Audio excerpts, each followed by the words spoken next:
Every morning, we rise, ready to meet our human potential, to take that next incremental step, to do the hard work that changes.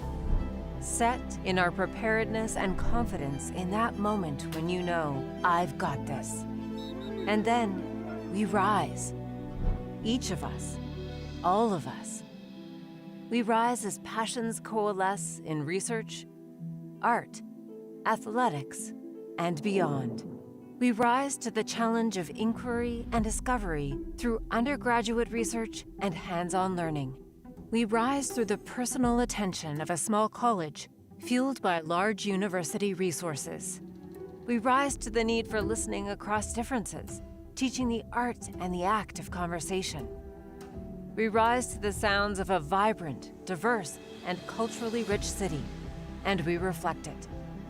At Trinity University, we recognize that you are here because you are ready to rise. And through a love of learning and a life of learning, we will challenge you to always reach beyond the horizon.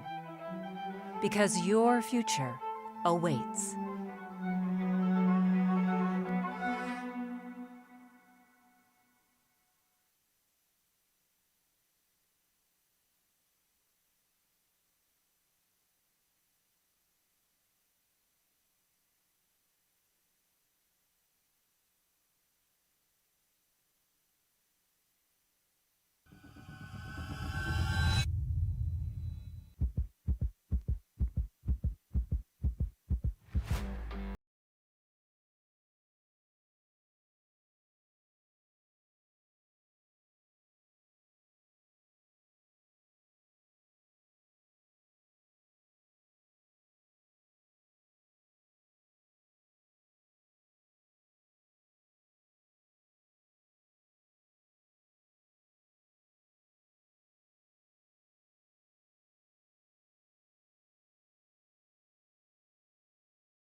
Good afternoon and welcome to today's Division III women's soccer matchup featuring the Rhodes College Lynx at the Trinity University Tigers.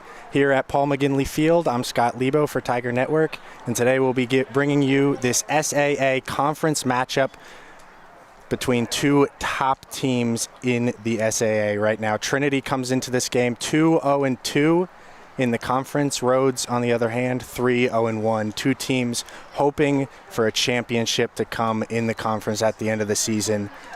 Over the weekend, both teams were on the road. Rhodes went to Barry. They got the win in that one, 1-0, to get their third win in the conference this year. On the other hand, Trinity, they were in Tennessee at Sewanee College. They got a tie, 1-1. Their two ties in the conference so far have both come on the road, though. They have yet to lose in the SAA at home as we come to yet another SAA home game for the Trinity Tigers. Starting lineups for the two teams as the teams get ready to get introduced by our own James Hill here. Starting lineup for the Rhodes Lynx. In goal, Olivia Barfield, number 00. Ahead of her, number 5, Maddie Carter. Number 7, Sophia Rawl. Number 9, Grace Culver. Number 10, Annie Semino. Number 11, Reese Owens. Number 13, Aurelia Kirby. Number 14, Taylor Theophilides. Number 20, Mallory Goldstein. Number 23, Blair Rice. And number 33, Abby Bell.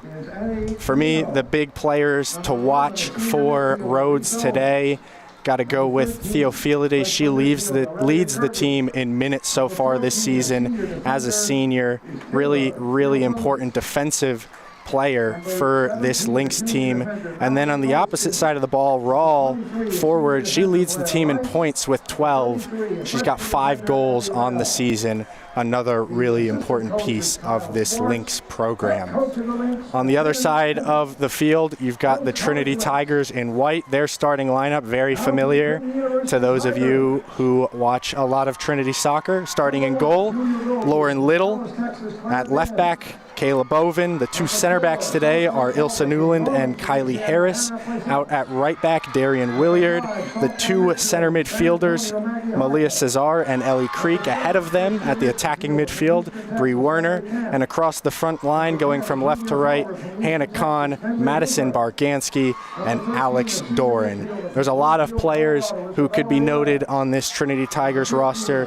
For me today, I think the most important player to watch is Bree Werner. She has been an unbelievable player when the Tigers have been at their best in that midfield. She connects the front three with the rest of the team really well, and when the Tigers look their best, Bree Werner is playing at her best. A big game for these two teams, as I said before, coming towards the tail end of this season.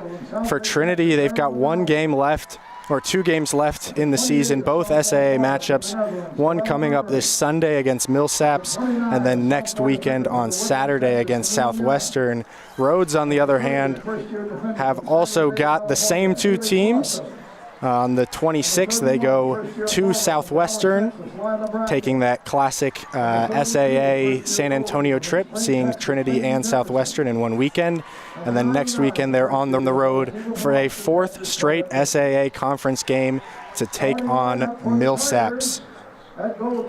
Then after that, for both teams, it's on to the SAA championships, hosted this year in Memphis, Tennessee. They'll be taking place between November 6th and 9th. Both teams with aspirations of making it to that tournament for sure.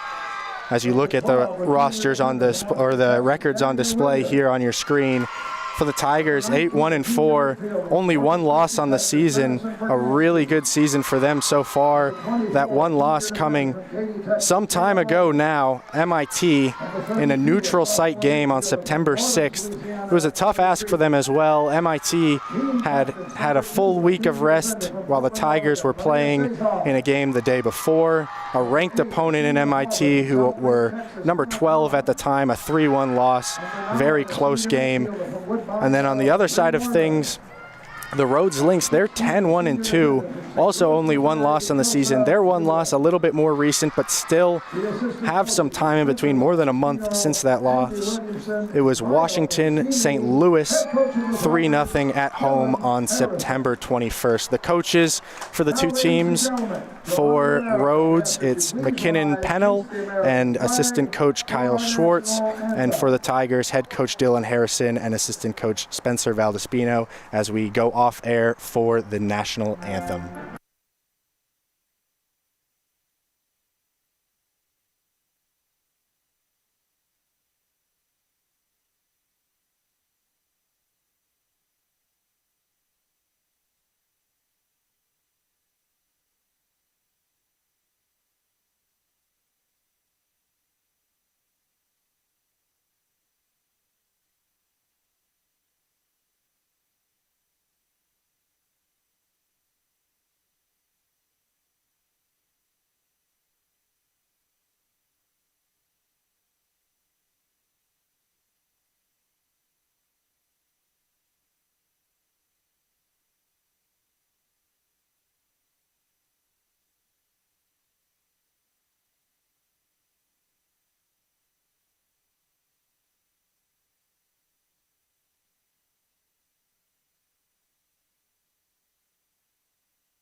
And we're only moments away now from kickoff this alumni weekend. I mentioned both of these teams have championship aspirations. We'll take a look at the SAA standings right now. Rhodes currently sit in first place with that 3-0-1 record. Behind them is a tie for second place. It's Sewanee College, who Trinity played last weekend, and Trinity, both of them sitting at 2-0-2 at the minute. If Trinity go on and win this game, that would launch them into first place in the SAA for the time being, as we're only 2 games away from the conference championships at the end of this one. Trinity in the white for today's match, Rhodes College in the black. It's a beautiful day here in San Antonio. Not too hot. Can't say that same thing about the rest of the week, but it's cooled down into this weekend. It's a nice 83 for the start of this one. Looks like there will be some rain coming later tonight, about 1 a.m., but for now, we're good. No rain to be seen, and it's a nice, cool afternoon. Both teams in their huddles getting excited for this all-important SAA game. Everything to play for here today, with the potential of both of these teams seeing each other again down the line in the conference championships, again coming up in November the 6th and the 9th. Interesting to see that both teams have the exact same remaining schedule, both playing Millsaps and Southwestern. Millsaps currently sit last place in the SAA. They're 0-4-0 in conference play. Southwestern, on the other hand, are second to last, 0-2-2. So for both of these teams, very, very important game where they'd both be convinced they can get 2 wins out of 2 after today, and see today as the all-important last chance to make a statement before the conference championships. As the teams coming onto the field here, looks like the Tigers will be moving from left to right across your screen. Well, the Rhodes College Lynx will be moving from right to left.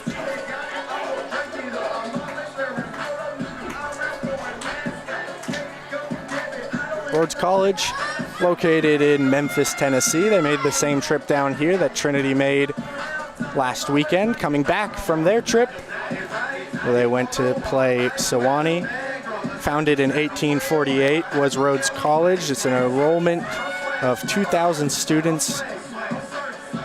Their president, Jennifer Collins. As both teams go into their second huddle.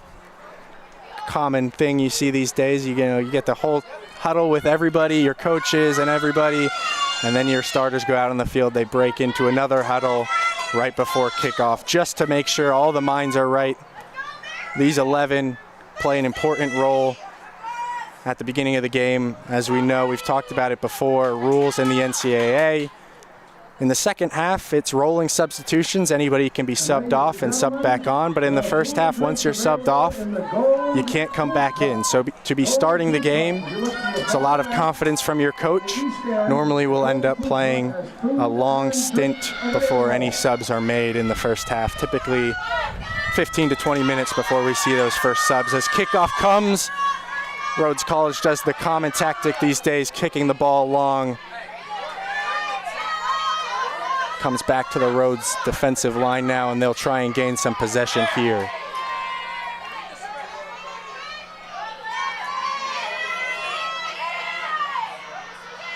The energy from the Rhodes College bench high right now. Lots of cheering, trying to make sure the energy is high to start this one, and we see it a lot with the Tigers. They like to hold possession for long periods, long stretches of the game, make the opponents work. And so often starting the game faster than them and making a statement early on can really change the pace of the game, get the Tigers uncomfortable. So we're already seeing head coach of the Rhodes College Lynx, McKinnon Pennell, stepping off the bench onto the grass a little bit, trying to give instructions to his team. The implications of this game not lost on anyone. It is alumni weekend, so there's a sizable crowd here at Paul McGinley Field for this one. See some nice cutouts of some Trinity player faces in the stands there as well. Always fun to see the fans getting involved and rooting on the team. As Rhodes launches the ball out of play for a Trinity throw.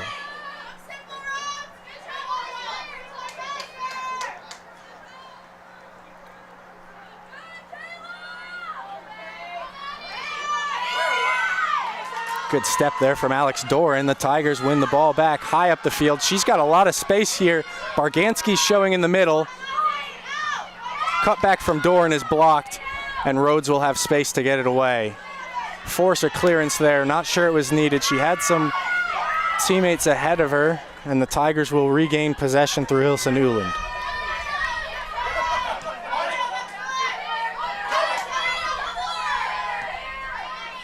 Bree Werner and Alex Doran not on the same page there. Strength of this Rhodes College defense really is in that back line of theirs. I was looking earlier today. There's a big drop-off between the 7 with the most minutes, and then any player after that goes from about 900 minutes for that top 7 down to 600 or so.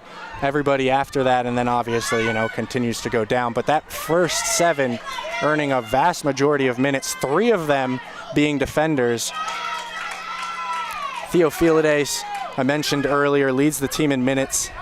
She's in there to start this game, as are Abby Bell, another defender up there in terms of minutes for the Lynx, and Mallory Goldstein as well. Those 3 defenders all in the top 7 in minutes for the Lynx.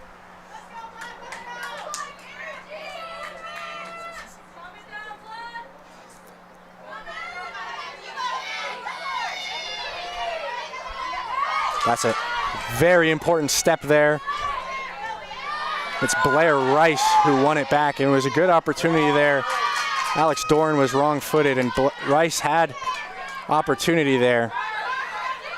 If the Lynx can keep pressure on like that, make it difficult for the Tigers to play out of the back, could be huge going forward in this game. The Tigers typically feel pretty comfortable with possession amongst their defensive players there in this sort of area of the field. Don't see them give it away back here very often. In fact, they often force the opposition to do that. But if Blair Rice can step high and win it off of the Trinity forwards as it's coming to them like that, could be a long day for the Tigers. Blair Rice as well. She's listed as a midfielder and a defender, but she also is in the top 7 in minutes for her team. So that means all 4 of the back 4 for the Lynx today starting are in the top 7 of minutes. You see that pretty consistently with teams that the players who lead the team in minutes are the defensive unit. You got to get some consistency and chemistry between them.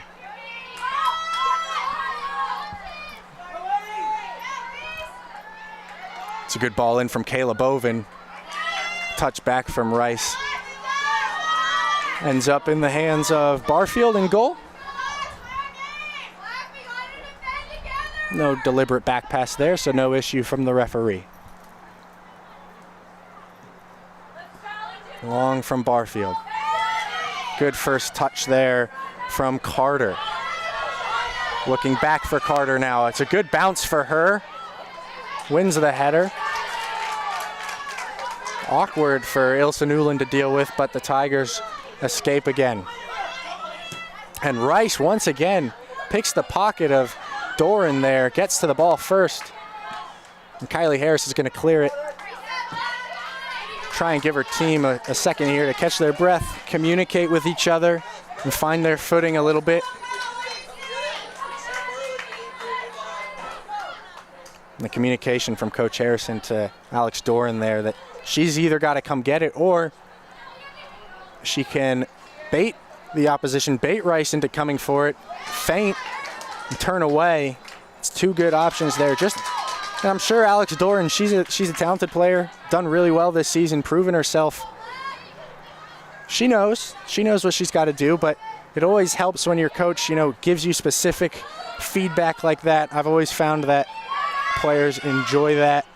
It's much better than, being yelled at and criticized by anybody. Just giving you little pointers like that helps you think about it, helps you recognize what needs to happen as the Lynx build here. Good look for the overlap. Almost really good combination there between Oriella Kirby and her teammate Sophia Rawl, who, as I mentioned, leads the team in points. That's goals and assists. I believe it's 2 points for a goal, 1 point for an assist. She has 12. I know she's got 5 goals, so 2 assists is what the math says.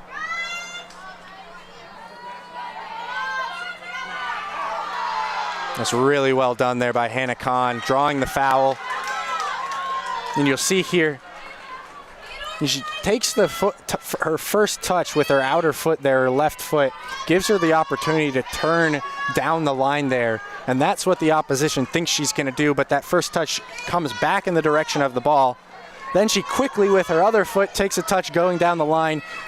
She's absolutely fooled the Rhodes defense there and won a free kick. And now, good ball in. Still alive in the box. Rhodes can't get it clear. Werner towards the back post. Oh.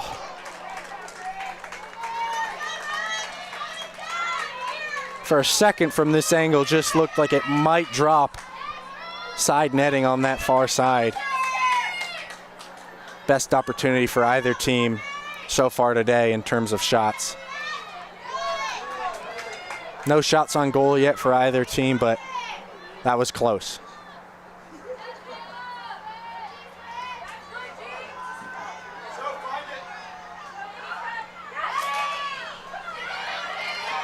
Good midfield battle there.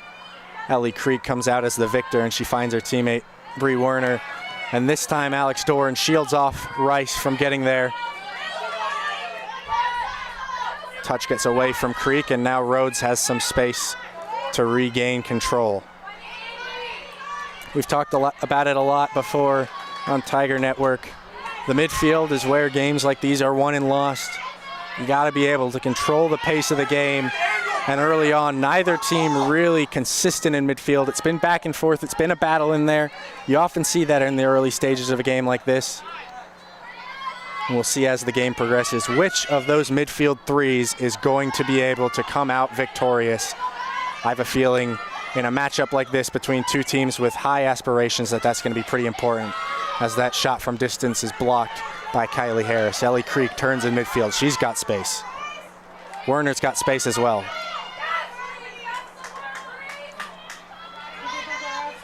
Kahn taking on her defender and beating her to the byline. Crosses in, back post. Bree Werner just a little late arriving, and it goes out for a Trinity throw. What a moment that could have been for the Tigers. Hannah Kahn once again showing why she has had so many minutes. A senior here, been a part of this team for a very, very long time and been an instrumental part at that for a very long time. Almost finding her fellow senior Bree Werner at the back post there. As an early cross in, Kahn is there. Pops back out, and I believe it'll be a Rhodes throw, and yes, it will.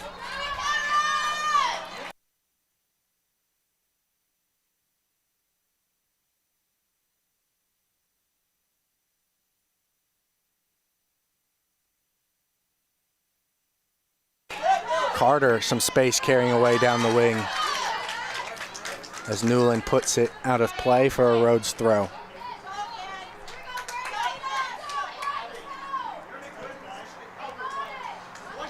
Important territory game there as you look at the last two throw-ins. We go from a Trinity throw-in way down in the attacking third to a Rhodes throw-in up near midfield, although now this is a Trinity throw in their own defensive third, but still, it's a territorial game, soccer. It's like football in that way, you know. In football, you're going up and down the field, both teams trying to go forward. You've got, you know, trying to make yardage, make that first down. Soccer's a little bit less stop-start, but it's very similar, where teams' main objective is, can we get forward and can then we maintain ourselves forward? You know, don't really start to think about the big play until you're down there. As Doran does well to fight through the contact there, and then they'll be called back. Good advantage played there by the referee. Clearly a little nudge in the back there early on. That was the foul. Once she lost possession there, the referee's going to pull that back for the advantage rule.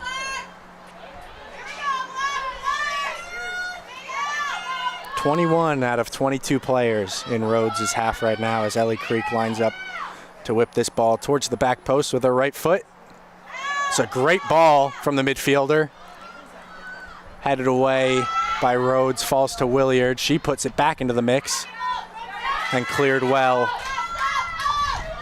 by Ariella Kirby. Bovin looking for Kahn. Not quite on the same page there, the two of them. Kahn wanted it out wide, and Bovin played it a little bit inside. Oh, Kahn gets there. I think the goalkeeper handled the ball out of the box. That's what the Trinity bench think for sure. It was close.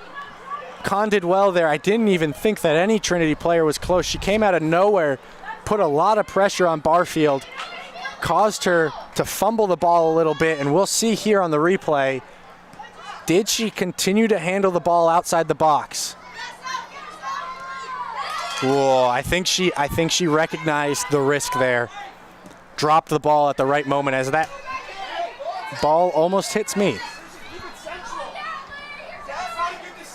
It's my fault for paying attention to the replay.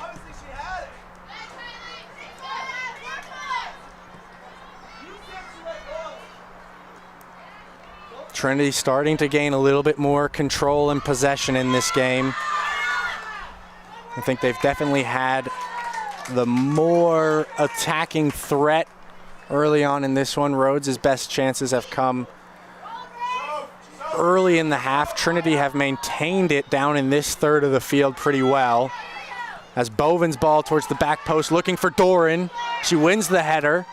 Still alive in the box. Doran brings it down. Barganski strikes over.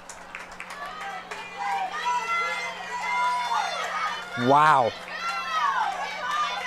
A missed opportunity for the Tigers. Although it comes from a mistake from the Rhodes College defense there. I think a few players had the opportunity to clear it after Doran's header went straight up in the air. Somehow fell back to Doran. I think she would have wanted that strike there. Barganski comes in, takes it early. It was a bouncing ball as Barganski puts pressure on. And that's the type of thing Barganski brings to this team right there. Puts pressure on Barfield, forces an early clearance. It wasn't a great clearance, and Ilsa Newland wins it. And now the Tigers are in possession. Makes it really, really hard if you're the opposition here at McGinley Field just to get into the game. Anytime you grab possession, Trinity are so energized. When they're in possession, the ball does the work. They don't do the work. They have energy. And so when the chance comes to press, they press hard and they press fast. And they often force the opposition to give the ball away pretty early there. And it just gives Trinity more time in possession, more time where they aren't expending energy and the opposition are. And it's cyclical in that way, because the more they do that, the less energy they expend and the more opportunities to press they have down the line. It's why they're such a difficult team to play against, especially at home.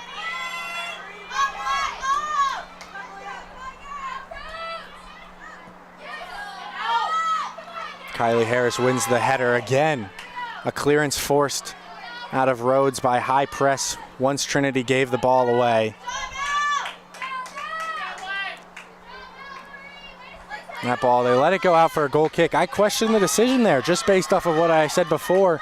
A goal kick is a moment that you can practice time and time again. And as a team, you can, develop a pressing strategy out of a goal kick to force the opposition to really give the ball away. Versus, the ball in the corner over there, Trinity maybe not in position. That's a moment where you don't want to press. You don't want to press when your guys aren't in the right positions. You don't know where everybody is. You have to find shape first. A goal kick gives that opportunity as Creek. An audacious effort from distance, first time. But the Tigers continue to knock on the door. Still no shots on goal for either team.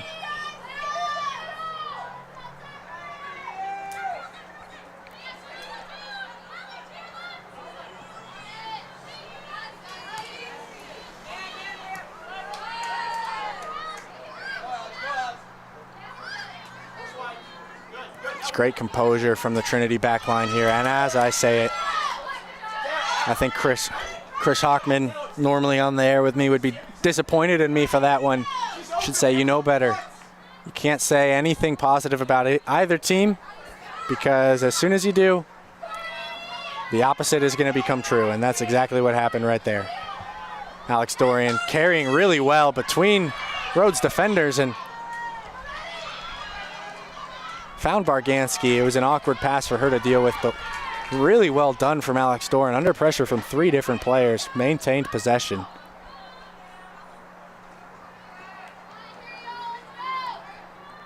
And looks like Rhodes are going to go long from this Barfield punt.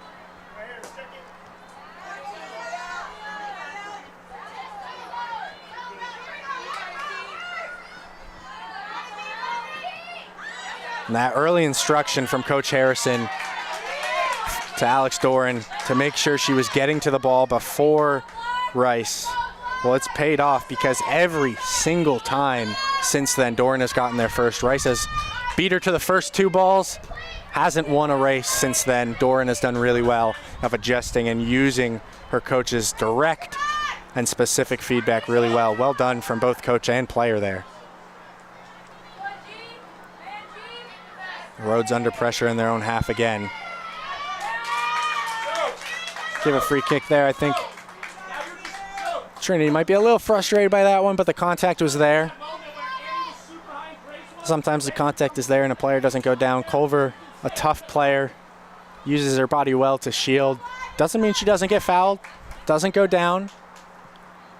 Just strength from her, and referee is not going to punish her for being strong like that. Foul is a foul, whether you're big, tall, strong player or not so big.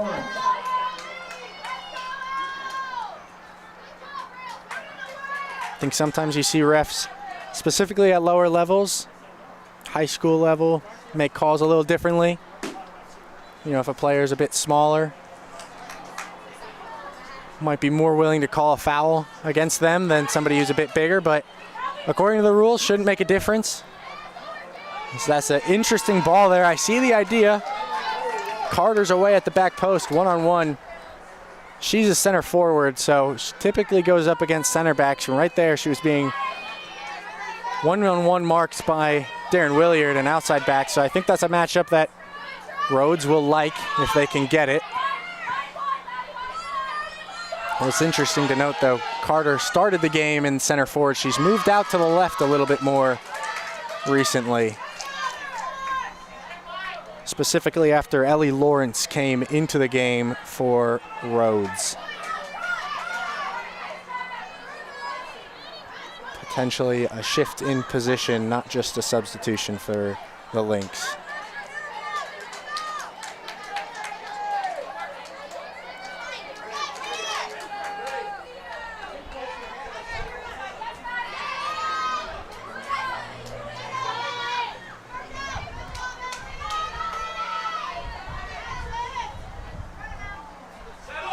Lawrence there doing what I just said Barganski does so well, putting the pressure on to the Trinity defense as they're looking to press, or as they're looking to clear, and forcing the clearance to be a little inaccurate, not exactly where they want it to go, and it allows your team to gain back possession. It's work you do in the attacking third, but it wins you the ball back, often near midfield. And sometimes I think forwards don't get the credit for that type of pressing, but it does play a huge impact, especially when you've got great defensive players out of the air like both of these teams do.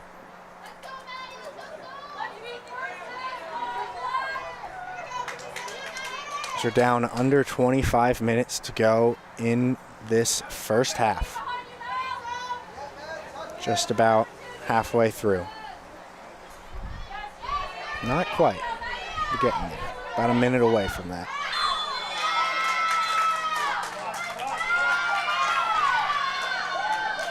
The clock stops there. Trinity player picks up a yellow card for the foul. Didn't quite see who that was. We'll see when our stats team gets that updated. I'll bring you that name.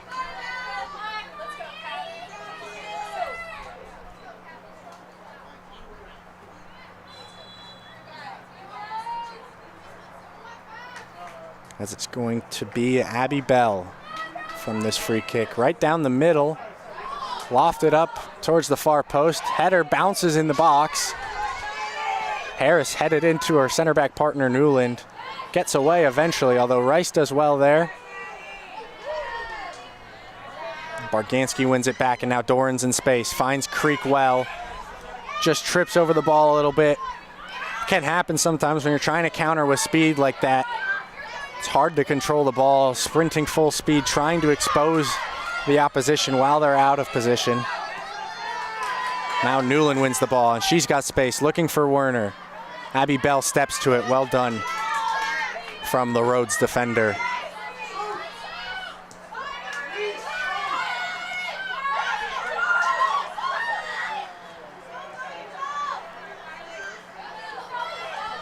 Rawl was looking for Lawrence there. Well read by the Trinity back line. But over the past few minutes here, I wouldn't say Rhodes have gotten it much into Trinity's attack or defensive third, but they definitely have gained some more possession and more control in this game, asking a lot more questions of the Trinity team as that ball bounces right over me and out of play. The yellow card was to Bree Werner for that free kick just a bit ago. That's a good flick there from Malaya Cesar. She gets it back from Alex Doran. Leaves it for Kylie Harris, though. Boven out in space.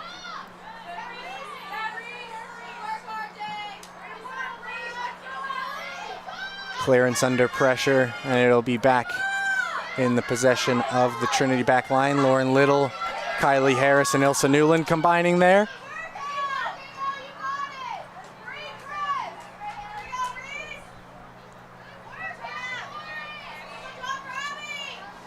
Trinity have 3 shots so far in this one. 1 shot for Rhodes. No shots on target for either team.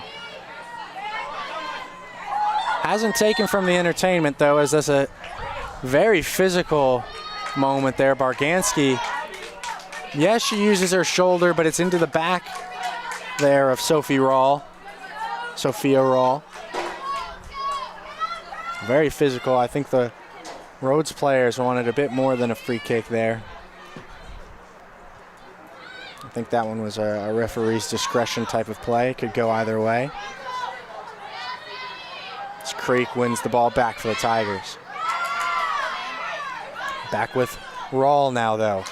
The captain dancing through the Trinity back line.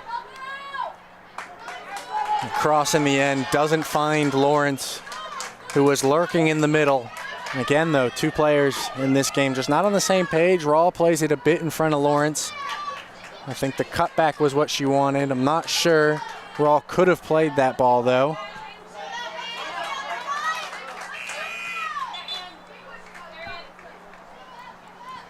After a game earlier this season, though, Coach Harrison told me games like this, you know, they're often like heavyweight fights.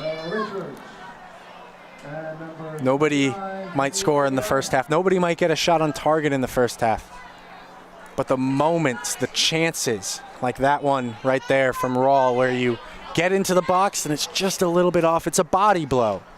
And over the course of a game, the body blows start to matter. And I think both teams are starting to figure each other out, starting to learn what it takes to break each other down, and are starting to wear each other out. We're in store for a good one here. It's been good so far. A very tactical game. Both teams still feeling each other out to this point. Barganski does well to take the touch away from the defender on her back, Theophilides.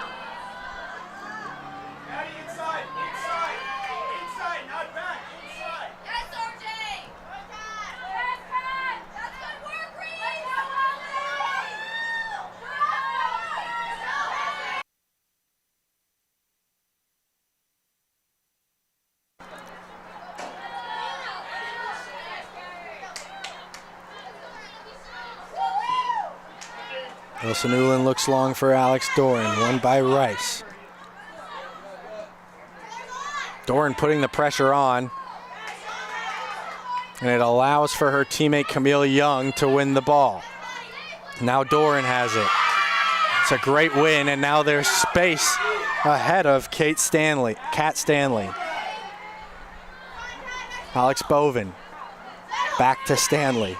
As the 2 teams, it's back to how the game started a little bit. Back and forth playing pinball. There was a period where Trinity had control. That control is gone now, but I wouldn't say it's gone to Rhodes. It's just a period where neither team really holding the ball or controlling the speed of play. I think that credit goes a little bit to the substitutions made by Rhodes, specifically in the midfield. I said it early. Speed of play, control of the game. In games like this, where it's 2 really high-level teams, it's often decided in that midfield. So substitutions in the midfield for the Lynx made a difference. Trinity gained control, and now they've lost it, specifically since junior midfielder Kat Stanley came on. As Carter comes off there for the Lynx.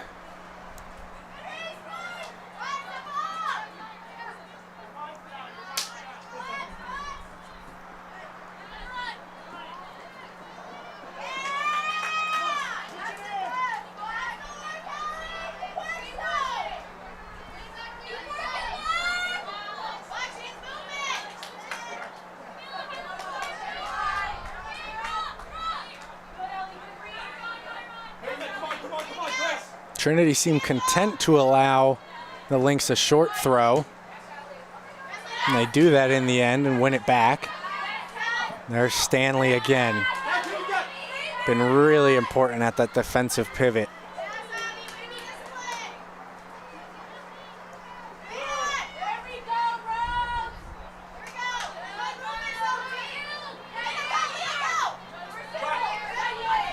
It's great build there from Rhodes out of the back. Both midfielders getting on the ball, moving the Trinity players around. It opened up space then for Rice out wide as players started to pinch in towards those midfielders, and now Rhodes creep into Trinity's defensive third. As a cloud comes over the sun, and it gets a little darker here at McGinley Field. We have a Rhodes corner kick, the first corner of the game.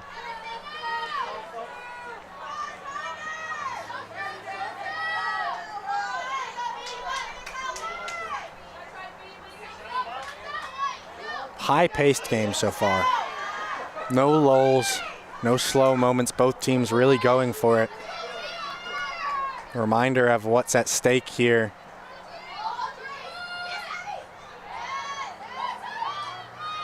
As the winner of this game would sit alone at the top of the SAA with just 2 games left before the conference championship. 2 games that both these teams will think they are pretty sure to win.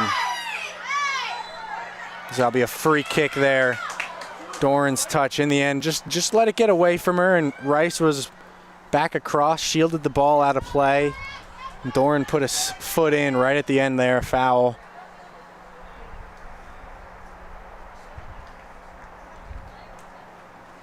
As Rice has stayed down.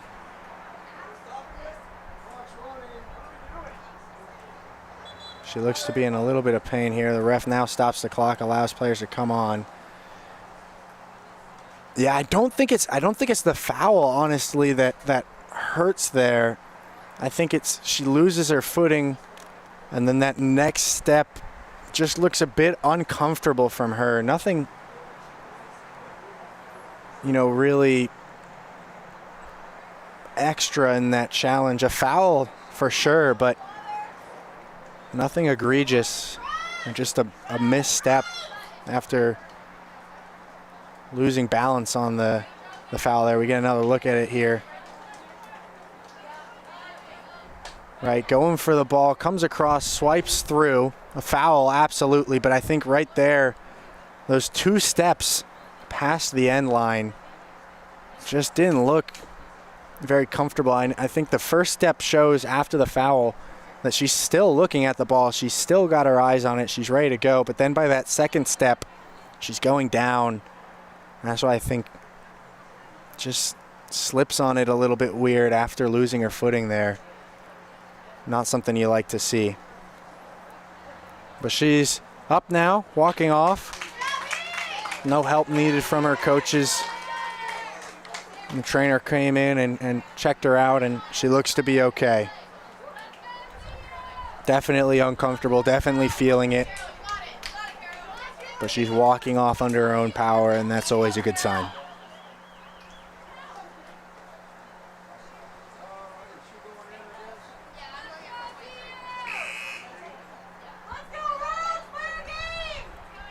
So Rhodes will make a sub. For the Tigers, number 31, Lila Brackett.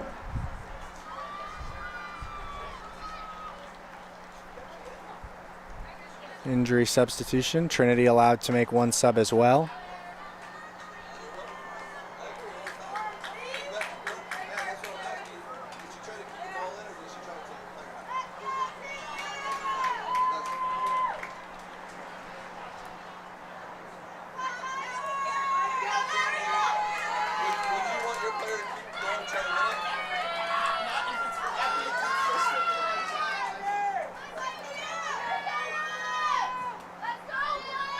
Two coaches talking to each other a little bit.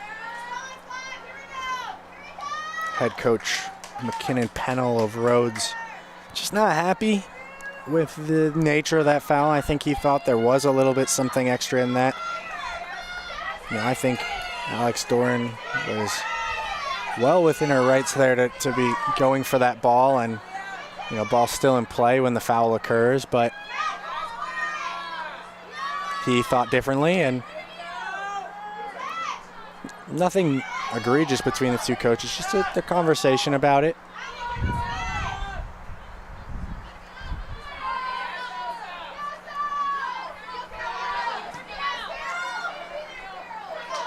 It's a clearance. Falls back to Rhodes, and it looks like that go off of Sophia Roll. It did. It'll be a Trinity throw down here in the corner.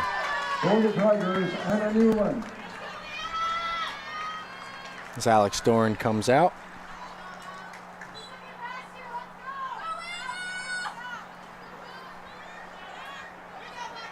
Madison Barganski was the one who came out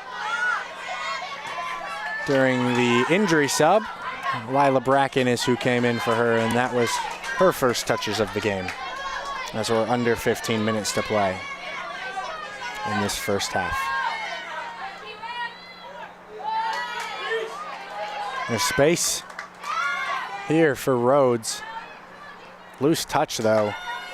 Missed opportunity, although it's won back by Lawrence. She might have a shot. She does. Newland gets the block in.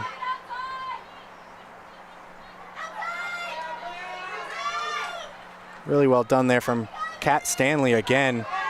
Stepping, winning the ball off of Malaya Cesar, and then keeping it in possession. And then Bracken now, though, does really well to win it back for her team. And Anna Newland's pressure forces Theophilides to put that out of play.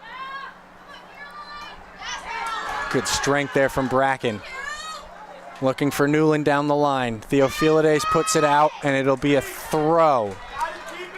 Just about as close as you can get to a corner. It'll be Camille Young to take it. Only two options really for her there. Now a third comes into screen. Clara Richards.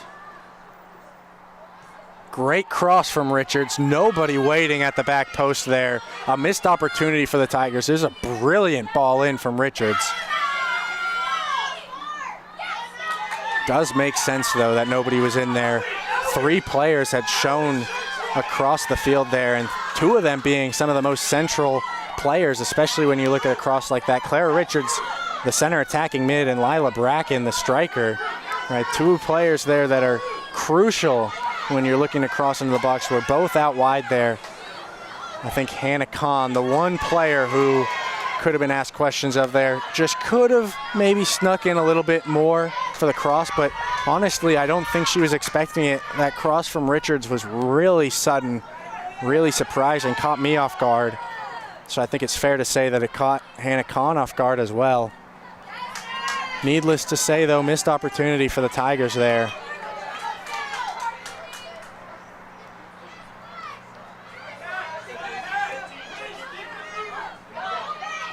Both teams playing really well to this point. Lots of individual moments, good opportunities. Defense is really on top, though. Both teams have done well in possession, but once it gets into that final third, the two defenses have been stout, not allowing, still to this point, a shot on goal in this game. Number 15, Sydney Gallagher. For the Tigers, number 20, Leah Bonet. Number 23, Ellen O'Donnell. Excuse me. That's Leah Bonet. Two substitutions here for the Tigers. Kayla Boven makes way.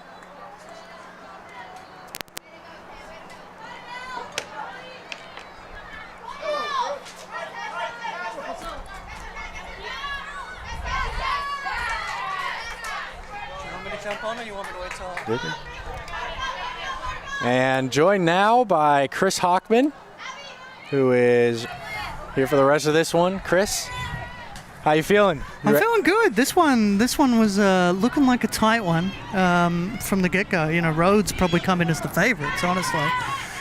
The top of the SAA, so I'm glad to get here earlier than I thought. I thought I wouldn't get here till at least half time, so I am glad to be here to take in an extra few minutes of this one than I thought I'd get to see. So Really exciting. Unsurprised that it's still scoreless. It's two good teams, but, you know, I mean, Trinity's got a lot on the line, you know. They're looking to... Rhodes have, I believe, clinched a place in the tournament. Or if not, they will with a win here. Trinity need 4 more points, so... And how many teams make the SAA? 6. So top 6. It was 7 last year, but they felt that they'd take it down 1. Last year, I believe everybody made it last year, was what happened, and so they felt that maybe taking it down to 6. Top 2 teams get a bye, so there's a big incentive here right now for Trinity to win out. If Trinity can win these last 3 games, they'll almost certainly go into that 2nd spot, maybe even top, because they get a win against Rhodes. Yeah, well, I was looking, winner of this game will go top of the SAA as of the end of this game, just because, you know, Trinity would go to 3-0-2 if they were to win, being the team right now not in first place. And it would put Rhodes 3-1-2. Exactly. So, yeah. It depends on what Oglethorpe does. Oglethorpe has a positive 1 goal difference on Trinity right now. So there's a... Sewanee. Oh, sorry, Sewanee, not Oglethorpe. You're right. Yep. And so... But if Sewanee get the win, then they go top if Trinity win. But basically, like, everything's on the line right now in SAA and women's soccer. It's really exciting. Those 3 teams really have a lot to play for, especially looking at those 2 byes coming up. Yeah, I mean, these are some big games. You know, the schedule's a bit crazy. I think, if anything, Trinity right now, this is the hard game that's left. And then their last 2 games, I think they should feel pretty confident on. And so, look, if they could get a point out of this, I think you'd take it. Yeah. Like, you only need 4 more points to clinch if you're Trinity. Same for Rhodes. I believe they only need 2 points to clinch. So one win. I think you're right. 1 win gets Rhodes in. So there's a lot on the line for these 3 teams. Those 3 teams should make it. Like, I'm not genuinely worried about any of those teams missing, but those top 2 spots are important because the top 2 get a bye, and you play 1 fewer game. But it's not just 1 fewer game, because it means you don't have to play Thursday, Friday. Yeah. Because the 3rd through to 6th have to play Thursday for the quarterfinal, semi-final on Friday, and then a final on Sunday. That's a lot in a week. And so... Well, you think that's a lot in the week. Earlier today, we were told somebody dropped out of the men's club soccer playoff, so we got a spot. And there's a potential, depends on, you know, who gets scheduled where, but it's done with 3 groups of 4, and 1 team from every single one of the groups of 4 will play 2 games guaranteed on Saturday. Same day. Yeah, that checks out. If you know, it's groups of 3, 4 groups of 3. 2 teams progress from each of the groups of 3. Semifinals are also on Saturday. So if you progress to the semis, so you would be playing 3 games on Saturday in one day. That's just like 9 a.m., 1 p.m., and 5 p.m. It's a lot. We have a tournament here, the Cinco de Mayo tournament in San Antonio that I used to referee, and I remember doing 8 games as a referee. Like, I put in a full shift of work. Shot a bit too close to the keeper. She's not the player you want to let have that space. Yeah, you definitely don't want to give her any space on the ball like that. So, I've seen a few moments where players have cut in from that position, but not many where Hannah Kahn has been able to do so. I think what's impressed me has been Rhodes' shape. They've kept their shape really well. Then Trinity often will put balls in over the top to try and force you out of the shape. You know, put a ball in behind, run out wide and try and force 2 players out of that shape. Rhodes have been doing a really good job of just staying in their formation. They move up as a unit, they move back as a unit. And it makes it hard to break them down. Like, you know where they're going to be, but they're just always there. Yeah, and I was talking about it early in the game that Trinity had their moments where, you know, they like to take over the game and dominate possession. They did that for a long stretch there, but Rhodes, like you said, maintained their shape, didn't even allow a shot on target out of what was 15 to 20 minutes where Trinity rarely left that top 2/3 of the field. They're midfield third and then the attacking third. So Yeah, and we just saw a really good example of that shape where we saw Trinity trying to play an overlap, but the player from Rhodes came back to cover the player that was drawn forward. That's what you want. You want your team working as a unit, and that's what Rhodes have been doing well all season. Yep. That's why they're top of the conference. No, and it takes a lot of fitness as well to, like you just said, track back and follow runners like that. And I think that's another thing. Trinity, really work teams around and force them to show where fitness is lacking and force them to make mistakes because they wear them out by holding on to the ball. And Rhodes are not showing those signs right now. Yeah, it's, this has been end-to-end stuff for the last 10 minutes of the half. Both teams are trying to score something right before half-time. It's not a bad time to score. It changes your plans for half-time. Great tackle. Goes out for a corner, but out for a goal kick, actually. Oh, goal kick. It came back off. Yeah, it was Buendia there. She just gets across it. She gets the touch in first, but she puts it off of Newland really well there. So, Rhodes, they've been doing well all season with this sort of thing, so it's going to be interesting to see how this plays out. This could be a preview of the final. So, I think both teams aren't going to want to give anything up. Like, you're probably both fine for making it to the tournament. But that fight for those top two seeds is important. It's hugely important. Yeah, and I think for both of them, it's about more than just the tournament at this point. I mean, they both feel confident that they're going to make the tournament, but like you said, the buys. But even more than that, these are two really good teams down here in the southern region of D3, and it's an important game. A lot at stake here, in terms of making a statement about what type of team you are and, what aspirations you have for the rest of the season. I think, both teams will see this as an opportunity to, launch themselves into November. Trinity only have, do they play again before November? No, they play on the 1st. Sunday, so this is Millsaps this weekend, but this weekend is it for October games. So, and currently Millsaps sit winless. Bottom in the SAA. So, this is really a game that you can launch yourself into November where, the results start to matter that much more. Yeah, it's going to be a big November. And then on top of that, with the NPI, this is a huge game. Yeah. Because these are two teams with winning records. If you can get a win in this one, your NPI is going to help boost a lot. And that could matter because that's going to determine who gets those at-large bids. And I think you probably need to be at about 45-ish in the NPI to make it. And both these teams are kind of on that bubble of maybe they'll make an at-large bid, maybe they won't. And so if you can get a win here, like obviously every coach is going to say, well, you want to be in the tournament, win the conference tournament, right? But only one of these teams, maximum, can win the conference tournament. They can't both win it. No, so you got to have a backup plan. You've got to look at your NPI. Yeah. And ideally you make it so NPI doesn't matter. Yeah. But then from a Trinity perspective, hosting is going to be determined based on NPI. Women have priority this year, which would mean Trinity will bid for both tournaments. They always do. Yeah. But But like you said, this could be a conference championship game where literally it's, win the game and you're in the tournament. But when you look at this game, you could be saying it's pretty similar because of the MPI and because of who both of these teams have left on their schedule. Yep. This is the last, winning opponent versus winning opponent type of game for both of them. Yeah, Trinity's last two games in the regular season are against two winless teams. And it's the exact same two teams for Rhodes. So we could be looking at, Rhodes and Trinity playing in two win-and-in type of games down the stretch here, which is pretty interesting. Anyway, half-time here. It's been a tight one. Trinity may be edging it, but it's been a tight one. It's probably been what we expected from two of the best teams in the conference. We'll be back in about 15 minutes to bring you that second half.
Every morning, we rise, ready to meet our human potential, to take that next incremental step, to do the hard work that changes.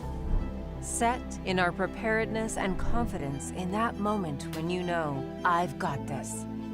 And then we rise. Each of us, all of us. We rise as passions coalesce in research, art, athletics, and beyond. We rise to the challenge of inquiry and discovery through undergraduate research and hands-on learning. We rise through the personal attention of a small college, fueled by large university resources. We rise to the need for listening across differences, teaching the art and the act of conversation. We rise to the sounds of a vibrant, diverse, and culturally rich city, and we reflect it. At Trinity University, we recognize that you are here because you are ready to rise. And through a love of learning and a life of learning, we will challenge you to always reach beyond the horizon. Because your future awaits.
All right, we are back for the second half. This is a rare moment. Everybody's ready. There's still time on the clock for half time, but like everybody's here. Let's go. We are going to have to sit here and watch the clock run down.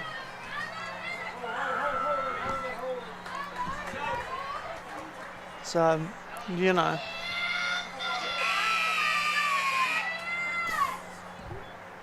We got to get the clock set back up. There we go. So everybody's ready to go, raring to go, which is great to see, but that I think shows the excitement for this game and this matchup. It's been really fun to watch. Really great, two great teams. So, top two teams in the conference. Well, two of the top three teams in the conference, I should say, because Sewanee is in there as well. Two undefeated teams. And though Rice, who started the game, came out injured. She's not back in the starting lineup right now. In for her came Buendia. Buendia has now been moved out to, or no, has stayed out on the left side. Alex Doran actually has switched over from the right wing to the left wing. Her and Hannah Kahn have switched sides.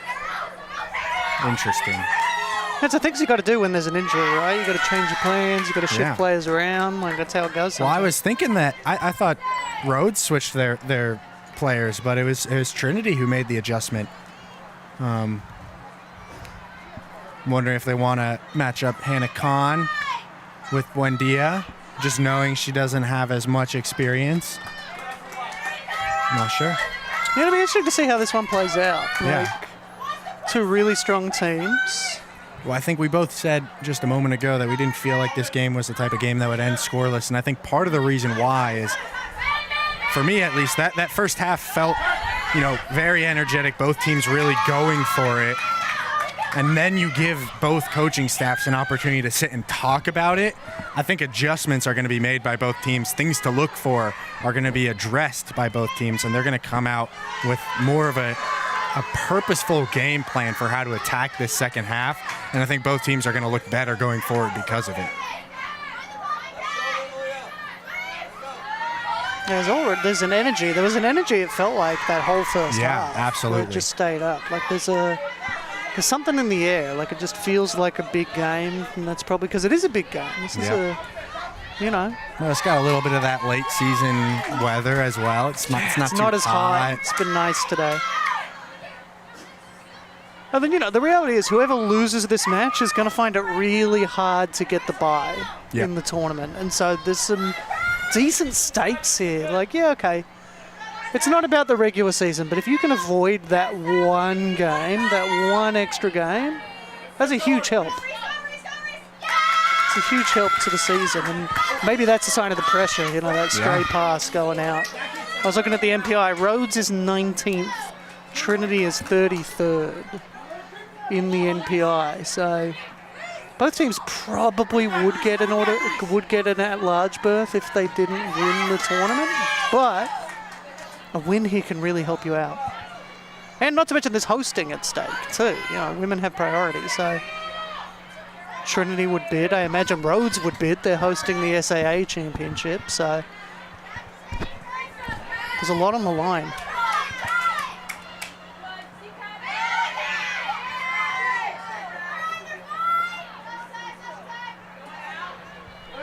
Just taking a quick look at Sewanee's schedule as well, since they're the other team up there, in conversation really for that bye. Pulling that up. Let's see. Yeah, I'm gonna guess that Sewanee will probably win out, but they've got Oglethorpe, who right now sits just behind Trinity and Sewanee. That's a home game though, and then they've got Barry, who's right behind Oglethorpe, and then they've got Center. So it's three teams who are currently in the playoffs as it stands in the conference tournament, but they don't have Trinity and they don't have Rhodes. Yeah, they avoid each other. Like this is the last game any of the top three play against each other, and so the stakes are pretty high here because, like I said, whoever loses. I think that Oglethorpe game tonight. It started at 5 p.m. It's probably going on right now. It probably is. I'm actually just pulling it up. Me I'm as pulling well. up the stats on that one game, to see where we're at. And it's 2-0 Sewanee right now. So, which the other downer for that for Trinity is they are currently the team in third. Yep. And the tiebreak is goal difference in conference games. Yeah. So if they were to win this game by 1 goal, they would be 2 goals behind. They'd drop 2 goals behind. Well, but it won't. They would be second though if they they'd win. Be second. So the win's important. The win is important, but they wouldn't be first. They won't be first, which does matter for matchups, but I think your big concern is getting that bye. But I think for Trinity, I think you're right. For Trinity, if they don't win this game, the bye seems unlikely. If this game ends in a draw, I think you look at Sewanee and you look at Rhodes as the two favorites for the bye. Yeah. If I mean, Trinity win, though, I think Rhodes then becomes the outside hope for they'd the be bye. the third. So it really is with 2 games left after this. 2.5 games left. Good challenge. With 2.5 games left, whoever's third, it's hard to get back. It's hard to get in. And so, like, right now, Trinity, as Good things stand, interplay. Trinity would be a win down and 2 goals down. Ooh. Oh, it's a good ball. It just scoots through, though. And so, yeah, I was putting together the playoff scenarios. Trinity need a win and a draw to clinch. And if they have to, at the very least, improve their goal difference on Sewanee, who are 1 ahead right now to clinch the bye. Rhodes clinch if they win tonight or Southwestern lose. That's kind of where things are at for these 2 teams. And then Sewanee, it's kind of the same. Sewanee win and a draw clinches, and keeping the goal difference margin clinches the bye. So that is the equation. Sewanee will probably just be cheering for any win in this game, honestly, because it makes it a lot easier for them. A tie keeps a little bit of pressure on them. Tight. I still think that they would be favored in that case over Trinity, because they would be sitting at 3-2-0 in the conference, while Trinity would be at 2-0-3. Or one team would have 3 wins and 2 ties, and the other would have 2 wins and 3 ties. 3 ties, yeah. I'm always confused, like what order they It's put. a challenge Win, because lost, college tie, or soccer, we whatever. do it Yeah. differently to world soccer. Yep. So, there aren't many conferences out there that have 3 undefeated conference play teams right now. So, just makes things a little trickier to understand. But for Sewanee, you look at what their season has been so far. They've tied Trinity and they've tied Rhodes. Those are really good results for them. And then you talk about Rhodes, their only non-win is against Sewanee. Trinity is the one team that. Well, Doran! But she's offside. Flags up. Wow. What a moment. Yeah, that was the chance. But now you've put the ball in, so. Yep. Yeah, I mean, she's clearly off.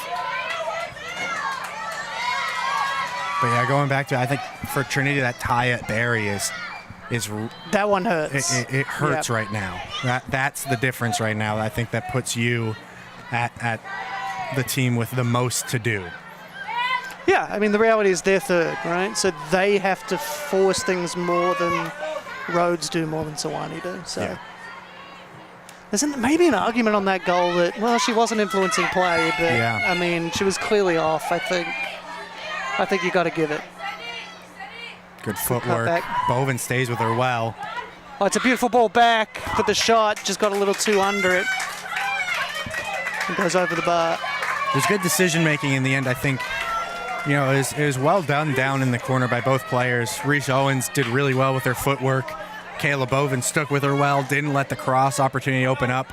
And then Owens, makes the right decision there to drop it back. Shot comes in first time. I think she could have taken a touch. It's a huge result in one of the other games in the SAA. Southwestern have put Millsaps to the sword. They are 4-0 up with 7 minutes. 5-0. It's just gone 5. They've just scored a 5th. And so that keeps Southwestern alive. And in fact, now probably moves them into. Good tackle there from Ellie Creek. Into the playoffs. Could Southwestern be doing a sneaky run?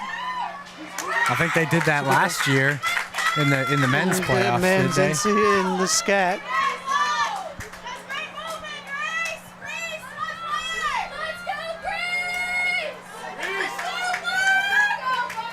Centre, though, have also taken the lead against Berry. So Southwestern, while it's an impressive win, it's not going to help them because Centre are also winning. So they have to better Centre's results. Good ball. Yeah, you just got to move that away from goal. You know, you don't. Oh, worry Ilsa so much. Newland's going to go on a run here. She's scored more goals this season than she's got ever a player scored in with her to her entire career. left. It's a beautiful ball. What a There's counter. an opportunity here. They've also got more players running wide Have a right. hit. There's a chance. Oh, she's fallen on the ball. Oh, it's a let off for Rhodes. What a counter. It's a stunning counter, but now Rhodes know it's coming. That's a beautiful counter when really all you were expecting of your defender to do there was just anywhere else. It's how you draw it up, though. Once that ball goes into space, Ilsa Newland or whoever it's going to be, if you're stepping to the ball and you can get there first, you know the first challenge is going to be a physical one. They're going to come in hard. If you can get past the first player, then you're in space because whoever's left is going to be backtracking. They just want to slow you down and make it difficult for you. And Ilsa Newland did so well, beat the first player, carried well. She chose the right moment to play to Khan. I think Khan maybe should have had the hit on her left foot. She wanted to cut onto her stronger, but have faith in yourself a little bit there, I think. Trust yourself, have it with your weaker foot. You know, she's a right-footed player. She has some great right-footed efforts on the season, but I think, she has put in some great crosses, powerful crosses with her left. And, you can just cross that ball into the back of the net if that's what it takes in your mind. Good moment there for the Tigers. Let off. That's a big Rhodes. opportunity, and Rhodes. And look, maybe the keeper would have saved it, and we wouldn't be saying it's a let-off, but it's a let-off because of the slip. It's just one of those things that happen. No one there for Rhodes, but that was a big opportunity for the Lynx. So, guys, that's a big cat battle is what I'm realizing today.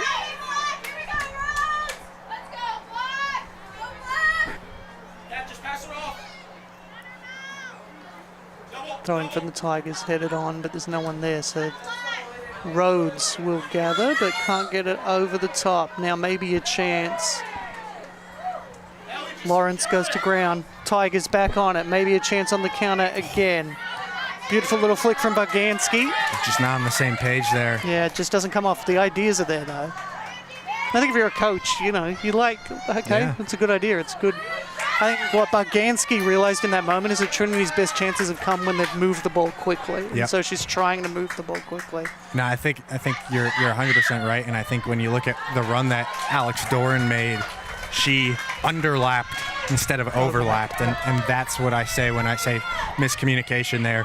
Doran goes the opposite way, and I think there was more space to that side, but I think the more vulnerable move is the one that Boganski chose.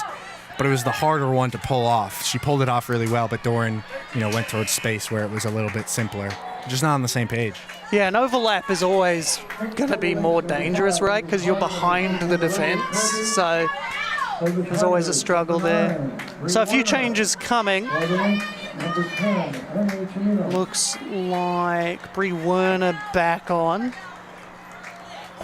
She's going to replace Clara Richards. Yeah, pretty common. That sort of cycle. Richards ends the half and then starts the second. So nothing too unusual there from the Tigers.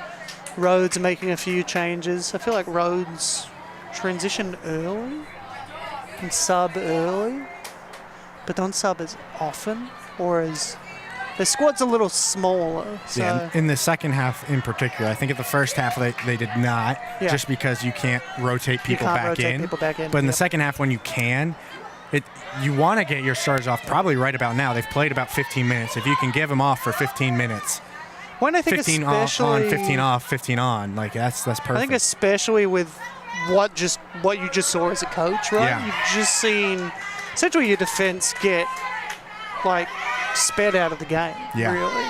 And you're thinking, okay, yeah, maybe I do need to change some defensive players or midfield players to get some help in the middle. And so to stop those quick counters, subtle little signal there. This is great from composure Goldstein. there in the build from Rhodes. Everybody along the back was keeping it very simple.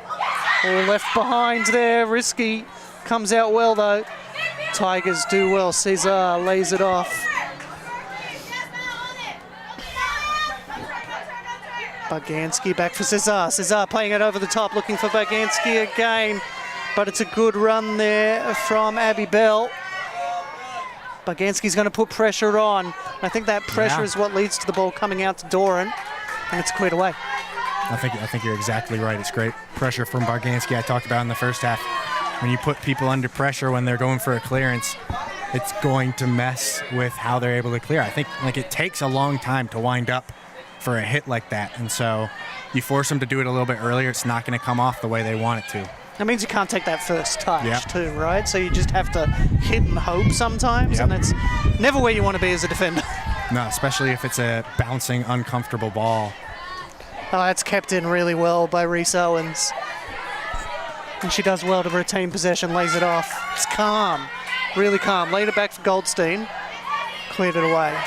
And now they've territorial gain, now they have possession up forward too. Great recovery from Cesar.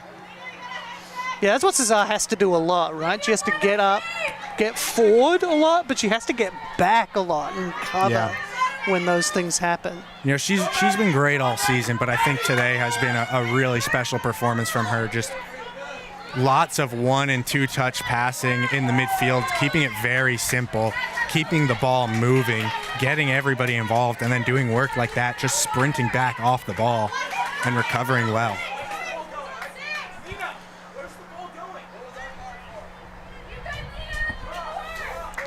So discussion there from Trinity. Basically, he thought that challenge was really similar to Brie Werner's that got her a yellow card.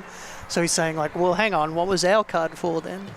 But referee just thought, no, they were different enough. Good ball forward. Let it Chance bounce. for Trinity. You can never let it bounce in the box. You know my feelings. Never let the ball bounce in the box. I think potentially there a miscommunication between goalkeeper and defender as well. Yeah. And then also that ball had a lot of backspin on it. So I think it maybe, you know, Theophilides thinks it's going to go a little bit further than it does. The backspin pops it back towards her. Yeah, It's an another interesting big one. opportunity for Trinity. It was a tight angle. I'm not going to judge someone for not being able to put that one away, but you let the ball bounce in the box, and there's always a chance. There's always trouble. Lila Bracken on for Trinity. Blair Rice on for Rhodes. And she's the player that went off early or middle of that first half with the injury. Yeah, about half an hour in. Good to see her come back in. You know, she's down for a while, so. Yeah, it's always nice to see somebody come back on and be able to play. And never want to risk it, but it obviously means that they're not risking it. Yeah. Sensible. Yeah, she had a huge impact early in the game as well. I mentioned it a few times, but she just kept stepping right at the right moments and picking off passes when they were looking for Alex Doran. Forced a big adjustment from Doran that she just wasn't comfortable with. You know, coming back and receiving the ball to feed a little bit more. It's not what she wanted. Good work there from Goldstein. Drew the challenge, drew the foul from Cesar, who's maybe a bit fortunate to not get a yellow there. She kicked the ball into the sideline. They are going to stop the clock, and I think that's one of the reasons why as a referee you're just like, yeah, but like I can just stop the clock. So Yeah. not necessarily going to give a yellow for that, but she definitely gave her a stern talking to of a, hey, you know, let's not do that again.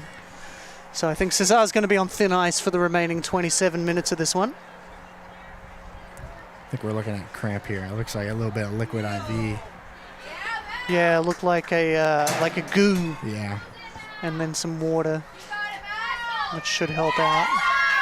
Yeah. Tell you what, I've been cramping. My legs have been cramping so much the last few days, and I don't know what's going on. Maybe I'm just getting old, but wow, man nodded. Well, I shrugged. I shrugged. You said it, not me. I say, He's like, yeah, you're almost 40 be. now, getting old. It could be. I don't know what it is. I'm not a doctor. Yeah, I don't know what it is either. I honestly think I'm just dehydrated. But Fair enough. Now that does come with a switch, though. yeah, I think you're not going to take a risk of somebody pulling a muscle or anything. Oh, that's held up in the winds too. Yeah, good header from Trinity. I saw the ball move the way it did off the, like in the air, and I had to look back at the flags to see what the breeze was up higher.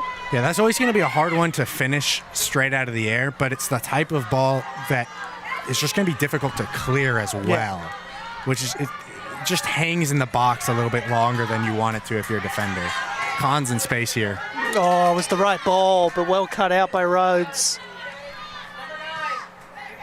Buendia now playing at that right back. She came out a second ago when Rice came back in. So she's played on both sides as an outside back today, the captain, doing a very important shift for her team. Really beautiful defensive work there from Abby Bell. Makes it a goal kick, not a corner. And she did really well in general. Like, she got a foot stuck in to stop Khan getting around, getting across away.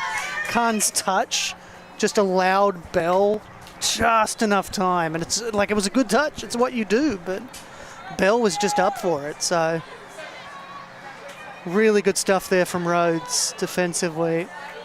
Abby Bell's someone who's really impressed in this one. Yeah.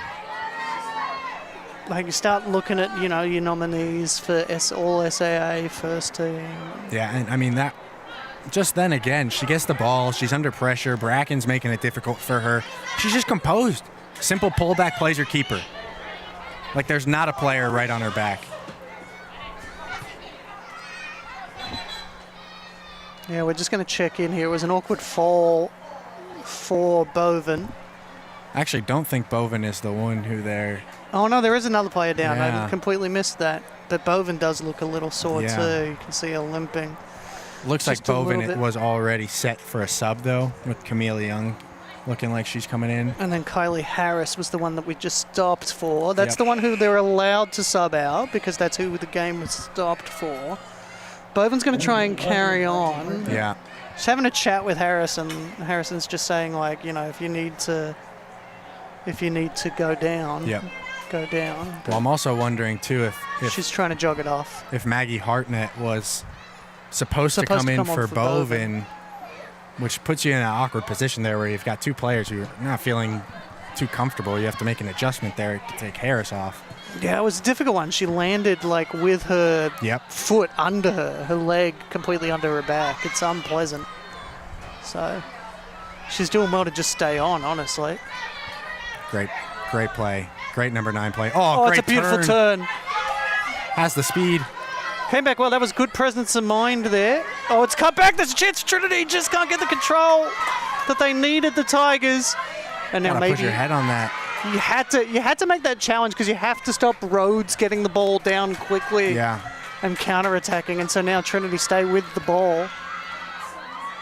Yeah. Yeah, I think you got to call that. You Yeah, got to call something absolutely, there. You know yeah. what I mean? Like, players go down like that. Someone has to have committed a Yeah. foul. It's brilliant, though, So free kick here from Trinity in possession. for Trinity. I mean, the build-up there, Bracken does really well to hold it up, keeps the defender off her, and then finds Doran. Doran does really well as well. And I just think Bree Werner, if she attacks that with her head, just tries to take a touch, that ball's coming in really fast. It's always going to be hard to bring it under control. It doesn't have to be a good header. Just get your head on it, and that's going on goal. Was a huge chance for Trinity. They've been dangerous on set pieces this season. Header one by Rhodes, second Still one alive. by Newland, who this season is who you want up for those Yeah. free kicks and corners. She's been a weapon on set pieces this season. And we've seen, though, that corner kick like this can be dangerous for either team.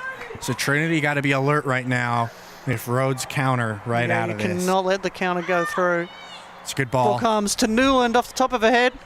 It's going to stay with Trinity. I think there's going to be another chance here. No, Rhodes will be able to get it clear. Yeah, you've just got to get rid of it. Just got to get rid of it. Right decision from Rhodes, and now the subs will come on. For the links, number 7, Sophia Long. Boven's staying gonna on. stay yeah. So For the Tigers, number I think 7, Camille Young, right-footed player, they want her to go out to right foot back there. I think that was probably the question. You know, Hartnett and Young coming in at the same time. You're trying to get both your outside backs. Then Harris goes down. Now you got to choose one of them not to come off. And the question is, okay, Boven, you just went down hard. Are you okay to be the person who doesn't come off? yeah, and we saw her run it out, like jog it out, Yep. basically trying to test it out. You know, she had a chat with Coach Harrison on the sidelines. So Trinity stayed really organized there. Even though it got through to Carter, any option Carter had for the pass wasn't on, but now there's space. as Carter's Trinity got to start stay coming on forward. side, though. I think that's the challenge. Although the way Carter plays, she does kind of hang offside and cut back at the exact right moment. So Trinity have to be mindful of that just because she's offside now doesn't mean she'll be offside when the ball's played. They're definitely trying to offside trap her, but I don't think it's going to work. She's pretty content with being offside and coming back when she needs. Well, it's always a risk, though, when you don't have, video assistant referee or semi-automatic offsides or anything. Like the Premier League didn't have on Monday because of the outage of a certain major retailer's web services. So, Yeah. You ask a lot of a referee to. Yeah, I mean, being make an those AR is offside hard. calls, It's a hard thing to do. You have to be looking at. You got to look ball at and when the ball's kicked Yeah. is probably the hardest part of it. Like, yeah, okay, you know where someone is, but it's when. Yeah. Where were they when the ball was kicked? Oh, the offside's there now, so they're going to have to go through. She went great back, she got play. on. This is a beautiful little 1-2. Just too much. Worked on out the for pass. Rhodes. They've cleared it across the face. She just kind of had to, I know nobody ever likes to clear it across the face of goal, but it's the way you're facing. Yep. And so the time it would have taken a turn and clear it the other way. Yeah, but that's a nearly moment for the Tigers, in my opinion. I mean, Bree Werner, that ball just gets a little bit away from her after she plays it to Bracken. I think Bracken takes a little bit off of that. Yeah, I think it leaves it in this 50-50 area, but it gives Bree Werner the chance to run onto it a little bit more. Is that out for a throw? It is a throw.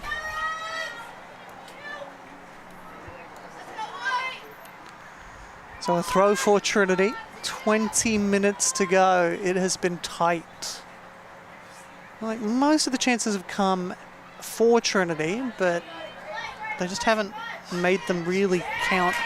So No, I think we're still sitting at only the one shot on target. it looks like we've got 2 shots on target for Trinity, but I'm trying to remember when the second one.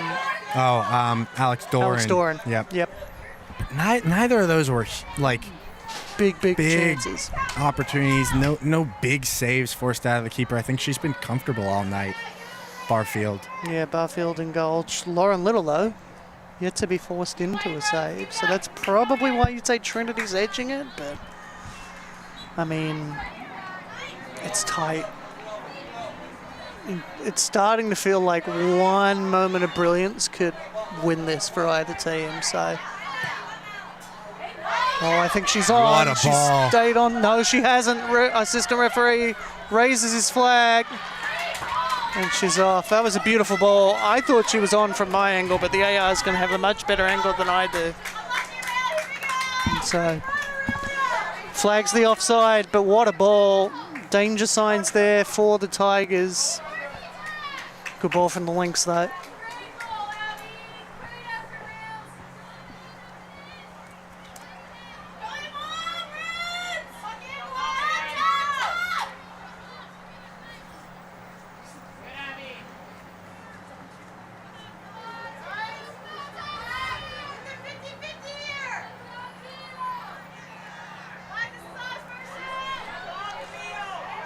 That's a big ball from the kick. Flicked over the top. The header's gone where she was, not where she ran. Cesar controls. It's back with Cesar. Over the top. It's looking for Werner. Good use of the body there from Semino. It's all the way back. Good ball. Comes in the Camp's box. It's there. a perfect ball for Camp. Wow. Just needed maybe a little more on it. It's kind of like the idea. She's trying to play it flat. The keeper, assuming the keeper's going to keep moving. Yeah. But the keeper was up for it. Really good save there from Barfield. I think if you're Camp as well, that's a difficult ball to do. You got to take it first touch out of the air after it's flown all that way. Now, doesn't take anything away from the ball. That is an incredible unbelievable ball from Camila Young, especially given the timing to, find Camp isolated 1v1 in a position where you play her open. I mean, brilliant from Young.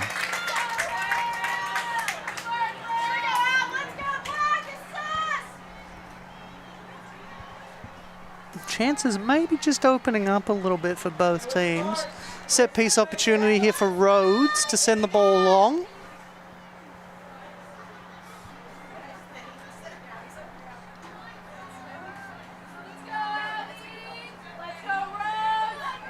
It's definitely what they're going to do. The wind, though, could be a factor here.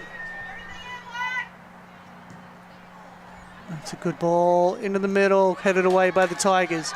And now the race is on. It's a foot race to see who'll get there first. It's won by Emily Camp.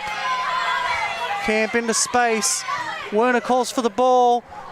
It's deflected though. It comes out to Bracken. Bracken squares it. First touch. Needed to hit it first time. And it's cleared away by Rhodes. Stays with Trinity though. Oh, that's beautiful work defensively from Maddie Carter. Tigers back on the ball though. Sent too long, too wide. And it's a goal kick. Substitution will come for Trinity. Clara Richards coming back on. Is going to replace Ellie Creek.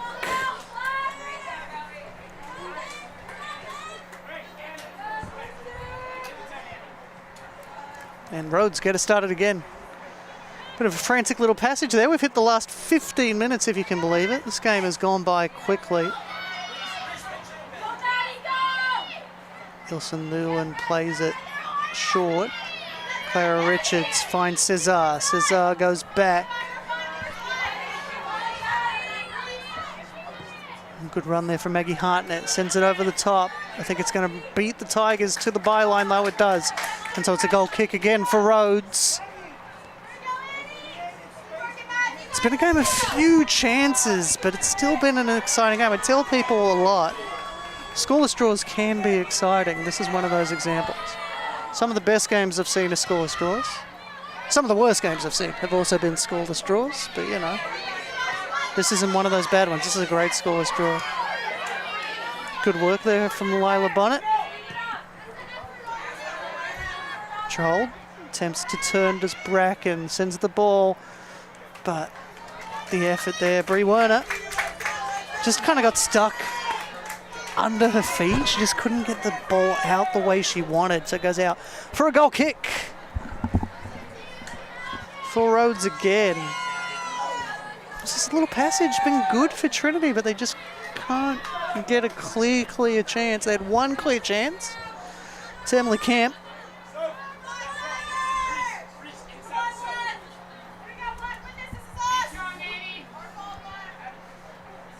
The clearance coming now from the goal kick from Barfield. Looking for options. Oh, she's laid it a little short. I don't think that's where she wanted it to go, really. They played forward. There's a big run there from Camp, but it's going to beat it to the sideline. And a throw for Rhodes. So Rhodes next up, they're going to have Southwestern. Trinity will have Millsaps, who are bottom. Pointless, I believe, Millsaps. So yeah, no points in conference play, so Trinity will be eager for that one.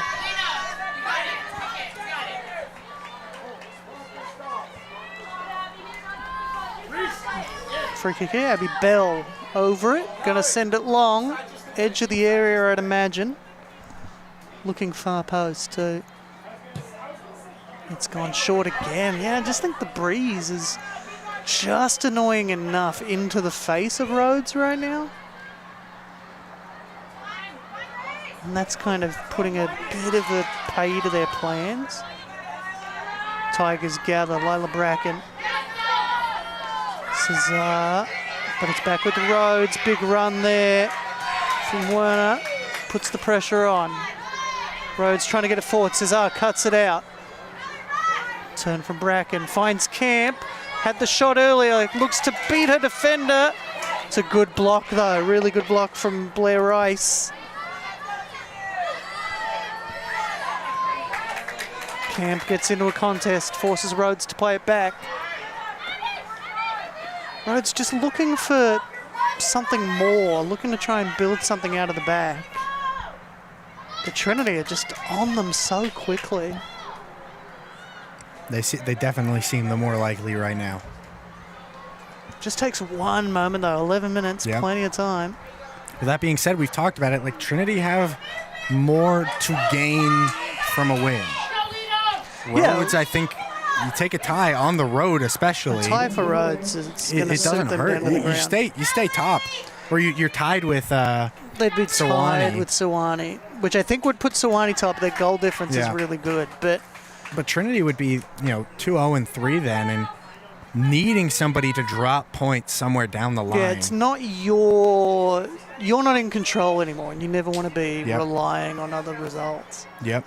Especially when the gap in SA is pretty big. Let's be real about it. There's these three teams are great, and the gap is big, and that's why that buried draw just hurts. The other so thing much. is, like, you then, if you're Trinity, have to play one of these two teams in a semifinal. Yep. Then you would likely have to play the other one in the final, potentially. right? So whoever finishes third has to play two of the other three, while the other ones may only have to play one. Yeah. One at most. Yeah, they could only play one. So, it'd be a challenge. I guess that's guess true. You could, One of them would play. but you can only play one. If you're the 1 seed, you only play one. Yeah. Yeah, and there's still a benefit to being the 1 seed. All ball, says the slip on referee. it. Chance here for the Bracken. Tigers. Keepers scores! Bracken puts it away! Trinity have the lead! Oh, it's a huge goal for their season! Oh. What a moment for the Tigers. And heartbreak for the Lynx. It's a slip. I don't think Malaya Cesar touches the player or the ball there. Bracken. She's clearly onside, kept onside by the backside defender, and then one-on-one. If you're a striker, that's what you live for. It's you against the keeper, everything on the line. She makes no mistake. Brilliant finish. Emphatic into the back of the net. And Malaya Cesar here, she pounces at the right moment, and she takes no time finding Bracken in there. And Trinity lead with 10 minutes left in this one. That's a first collegiate goal for Lila Bracken as well. What a time to score your first collegiate goal. I mean, that has massive ramifications for the SAA because now it's Rhodes. Rhodes now would drop to third. And so now they are chasing this, and now Rhodes have to win. Or Rhodes have to score. Rhodes have to score. They don't have to win, but they do have to score here. Before it was Trinity who had to score. Now Rhodes are the ones who have to score. Yeah, as things stand right now, it's Sewanee 1, Trinity 2, Rhodes 3. As things stand, and those first two are important. You don't have to play the quarterfinal. Yep. You get a bye to the semis. Means you're not playing 2 games in 2 days. A huge, huge goal for Trinity's season. Oh. The Just tails rushes are it up a for little the bit there. Tigers right now. Tails are up Yeah. for Trinity. But there's energy in Rhodes too now. Now they're going, there's okay, we energy. have to chase this. So this is going to be a really exciting finish, and I think in a way that's Bracken different from again. it being scoreless. Good ball over the top. Is it going to beat them to the byline? It will. No, because I think Rhodes had gotten to a point where they were content to defend. And now I think, It's that slip on the ball. She's going to go to bed tonight just haunted by that slip. It's unfortunate. You hate to see it. Yeah, it's always difficult to see a slip result in a goal. I mean, But yeah, I think Rhodes had gotten to a point where they were content, like, okay, it's almost over. Let's get this yeah, I think draw if they and closed get out out of here. the draw, get a point. Look, And teams now, don't get points here. yeah, often. now they have to score, so they have to switch their energy. On the other hand, though, like Trinity now can say, oh, we could rest on it. But I think with 10 minutes to go, it's really, really hard to switch your energy like that. I think Clara Richards might. I think she's lucky to get away with that card. Yeah, I That was think high. she got a high. She came in late. Like she was never going to win the ball in that challenge, and so I just think. And look, I'm going to say this, but as a referee, you never actually think about this, but it is late in the season, Yeah. and sometimes as a referee, you think, you know what? Oh, smart move. I don't want to give a yellow and then ruin someone's player, you know? Yep. So, but now's the time you could do it, actually. If you're going to get suspended, you'd rather get suspended for the next 2 games than later. So, don't think that went into her thinking at all. I just think she wanted to get the game moving quicker. Like, as a referee, you kind of make this calculation of like, look, that's on the line. We could just get the game going. Yep. Or I could give a yellow card. And you just think, let's get the game going. What's going to suit Rhodes better? Exactly. It's going to be getting the game going. I was just going to say, yeah. So, as a referee, that kind of plays into your decision a little bit. It's just Rhodes would prefer me to get the game going. They don't care about the yellow. I did say I thought it would be difficult for Trinity to switch to the defensive as they come forward here. Oh, There's a big chance. She's wide open. That's a beautiful challenge in the end. But you cannot leave players open like that right now if you're Rhodes. But I was going to note the defensive substitution that just happened. Kylie Harris, I think they knew for a little bit that she was going to come in, but they changed who that substitution was for. Bree Werner playing attack in midfield. She came out for Harris, the center back. And then you move Richards from defensive mid forward. She's a defensive-minded player. She's now up at attacking. And then Maggie Hartnett, a defender, goes into midfield. Right? That's a very defensive Trinity set is of setting up subs. shop. Or set of rotations. They're not quite parking the bus, but they're maybe starting to back Well, it's the just bus up. defensive-minded players getting on the field. People who are willing to get stuck in and make a hard challenge. Yeah, I don't think they're parking the bus quite yet, but they're putting the bus into reverse. Yep. Yeah. Starting to think about it. It's hard to tell these players that because I think anytime they get the ball, they're still looking forward. They still want to get a goal. Look, I mean, if you get a second, it's effectively over. It's hard to see Rhodes scoring 2. I could see Rhodes scoring 1 in 7 minutes absolutely. easily. 2? Whoa, wow, beautiful good footwork.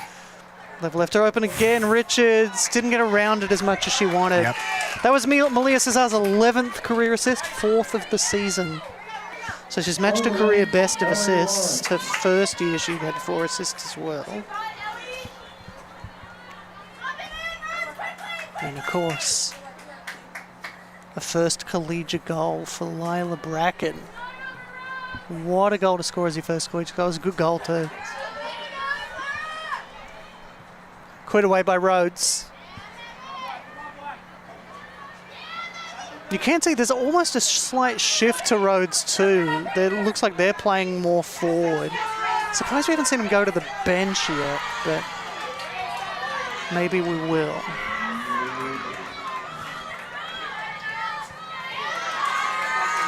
Comes off the shin, goes out for a throw. That'll suit Trinity just fine. 6 minutes to play. They're not going to be too urgent to throw this in, but the referee's within her rights to stop the clock whenever she wants. And then I think, in fact, as we get to the final few moments of this match, they will stop the clock, if I remember the law changes right. They will for any subs. Yeah. They will stop the clock for any subs from here on out. So we hit the final 5 minutes. It's going to fall to... Which I suspect means Trinity won't make any more subs. She's got space. She could have a hit. She has her eye in this season, but I don't know if she has her eye in that much to have a go from distance. I think Kylie Harris would have had a hit there. Hannah Khan would have had a hit. Oh, absolutely. yeah. Hannah Khan absolutely would have. Hannah Khan would have had a hit from her own half, let's be honest. Oh, they're going to stop the clock here, so that could be a yellow card. It is. Yeah, I think that's the right decision as well. That was pretty egregious foul. I don't know if it's like a violent foul, but it's just silly. It's just trying you're to grabbing stop. hold of her. Yeah, there's no need for it. So Theophilidis picks up the yellow card there. We've got 2 players over it, both right-footed. So I'm thinking this ball is going to be driven across. If you have a left-footed player here, you might loft it, but I'm also kind of thinking Trinity just take a touch and you start the clock sooner. We'll see. Sent in exactly like you said. Oh, keeper spills it. Still in there. Well, that's Doran's well left for space. Doran. A lot of bodies in the way, though. Rhodes did exactly what they had to do to defend that. You've just got to get bodies in the way. Now Harris might have a shot. She does. It's blocked. Did well. Made sure her hands were well out of the way, no questions. Rhodes defensively have been phenomenal. Yeah. And it's just a unfortunate timed slip that basically cost them the goal. Yeah. It wasn't really a defensive lapse. But right now, I mean, genuinely, it looks like Trinity want to score more than Yeah, it Rhodes. looks like Trinity are the ones chasing the game, not Rhodes. Lawrence keeps it in well, but it goes straight to Newland. Cesar might have got clipped there. She acted like she did, but I think she may have just twisted a little too eagerly. Yeah, the Tigers did really well just to work enough space, too, for Cesar to be able to clear, because that's what they were looking for. Great tackle. Yeah, that's Great beautiful. It's all tackle. ball, no doubt about it. Goes out for a throw. But yeah, back to that moment in the corner there. You said Cesar might get clipped, but she takes it. She's surrounded then, her and her teammate both in the corner there. It's Leah Bonnet. They're both stuck in there, surrounded. There's no space to clear. You clear that ball, it's going back towards your goal because somebody's going to block it. And they do well between the two of them to combine and get Cesar enough space to clear. And that's really important. I mean, you get pinned back there, you lose the ball, and Rhodes are already up. They're ready to go. Now, Rhodes are going to have to get everybody forward again.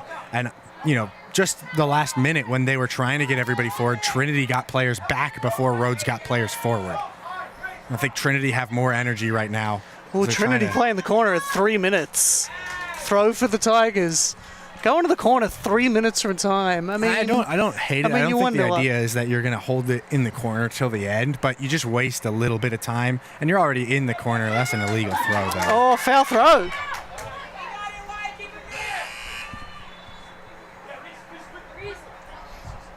Rhodes, you know, making the sub there. Clock runs because they're the ones making the sub. Oh, they're making the sub. Oh, no. Yeah, Rhodes are the ones making the sub, so the clock doesn't stop. Gotcha. Trinity make a sub. I heard that. I heard the buzzer, and I was like, "Oh, it didn't stop. What's happening?" Nope. Yeah, it's Rhodes' choice. So Rhodes make the sub. Now, if Trinity also made a sub, the clock would have stopped. Which is why we won't see Trinity make a single sub. Everybody is sitting down. Nobody's making a sub. This is a huge. Nobody's sitting down, but nobody's sitting down. But sub. Nobody's going anywhere near the field. Is what I'm trying to say. Yeah, nobody is sitting down on either bench at all. Like, everybody's up. Trinity taking their time with every single throw. As much time as they can. And that's who you want to hold the ball in the corner exactly as well. On the line. Lila Bracken is going to be good at that, I think. That's a throw for Trinity again. And so it would have been nice if they did it on the side our cameras were on. We'll have to have a word to the players for the next time this happens. Taking their time. Would have liked to have thrown that closer. No, it's a throw for it came off Trinity. Huge moment here. 90 seconds. Rhodes have to get it forward. They're getting forward, but it's slow. Yeah, they've got to get the ball forward quickly. 90 seconds. That's what you want from Trinity. Yep. Oh, you would have liked to have held in the corner a little bit. Although, if this ball bounces back onto the field, that's exactly what you want. It's exactly what you wanted from a Trinity perspective. It took time off the clock. I might have, as a referee, stopped the clock on that one. Once that ball came back on, goes long. I'm surprised Rhodes have anybody back at this point. You've got a minute. And Cesar's won it. Cesar Just send it wins to the sideline. Send it up the line. We've hit the final minute of this match. All they have to do, that's the call from Cesar. Just play it into the corner. Oh, and it's perfect. It holds up. It's a beautiful bounce. Keeper comes. She has to go quick. Sends it long. Cesar Rhodes again. has way too many players back right now. Everybody has to be forward for Rhodes. Everybody. That's a throw for Trinity. That'll probably do it. 40 seconds to play. They have to throw it. They'll have to do the throw. There's no chance. The signal is just you want to go throw forward, it as far forward as you can. Oh, that's a good way. You're not even trying to win the ball there. You're just trying to get the ball to go down. Well Newland sends it away. 24 seconds. Rhodes, just needed a little more urgency in this latter stages. But look, defensively they've played well. This has been a phenomenal game. Last 10 seconds, Rhodes quickest to the ball, but it's not going to be enough. Cesar, That's a huge win for Trinity. Massive win. This could be a season-defining win for the Tigers. 1-0 over Rhodes, and the top three of the SAA has completely flipped. Sewanee go top, Trinity go second, Rhodes go third. And so now Trinity are in control. Rhodes are chasing that third place, but I would not be shocked. We're going to see these two teams play again this season. Yeah, well, in all likelihood right now, too, with Trinity sitting at that number 2. It would be the unless semifinal. Exactly. Yeah. Unless some goal difference stuff happens, it would be the semifinal. Yeah, it would be the semifinal, and that's going to be at Rhodes. Yep. So there's a huge, huge advantage. I would not write Rhodes off. Absolutely not. Just they've lost to this game, but that next game is at Rhodes. If it happens in semi-final, let's get a look at the goal. She just could not get the ball out of her feet. You've got to feel for a defender. Beautiful ball from Cesar, but what a finish. Keeper's done everything right. She's come out. She's tried to get the ball as quick as she can. It's what you have to do. Yep. The keeper's done really well there. Bracken, though, just a composed finish. But yeah, I think another big thing, those two games in 2 days is what you said, Thursday and you Friday. avoid playing the Thursday, Friday. That's why you want to be those top 2 teams. And like, okay, Rhodes, it's going to be home cooking, but you still are going to have to play that game on Thursday. But don't be surprised if these two teams meet again in a couple weeks in Memphis for the SAA Championship. Trinity now just need a draw to clinch it. Rhodes also just need a draw to clinch it. They'll both be going, there's no doubt in my mind. But yeah, don't be surprised if we see these two teams again. But it's been a phenomenal match, really great match. I, for one, look forward to seeing these two teams do battle again in the SAA Championship. We'll see what stage that is, whether it's the final or the semi-final, but I'm convinced they're going to play each other again. So we will be back here in 20-25 minutes for the men's game. Stick with us.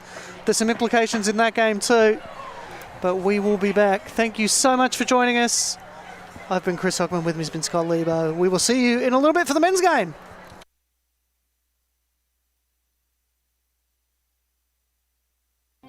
Every morning, we rise, ready to meet our human potential, to take that next incremental step, to do the hard work that changes. Set in our preparedness and confidence in that moment when you know, I've got this. And then we rise. Each of us, all of us. We rise as passions coalesce in research, art, athletics, and beyond. We rise to the challenge of inquiry and discovery through undergraduate research and hands-on learning. We rise through the personal attention of a small college, fueled by large university resources. We rise to the need for listening across differences, teaching the art and the act of conversation. We rise to the sounds of a vibrant, diverse, and culturally rich city, and we reflect it. At Trinity University, we recognize that you are here because you are ready to rise. And through a love of learning and a life of learning, we will challenge you to always reach beyond the horizon. Because your future awaits.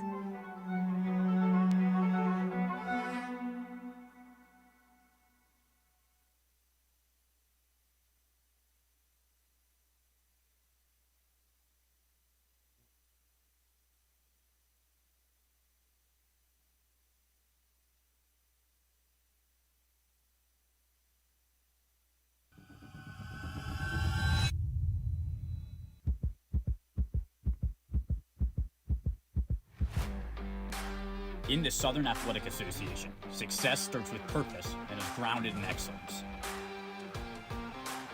Our student athletes thrive.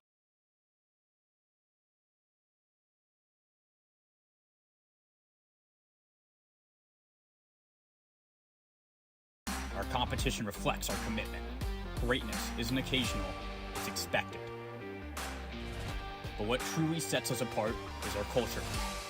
Belief in education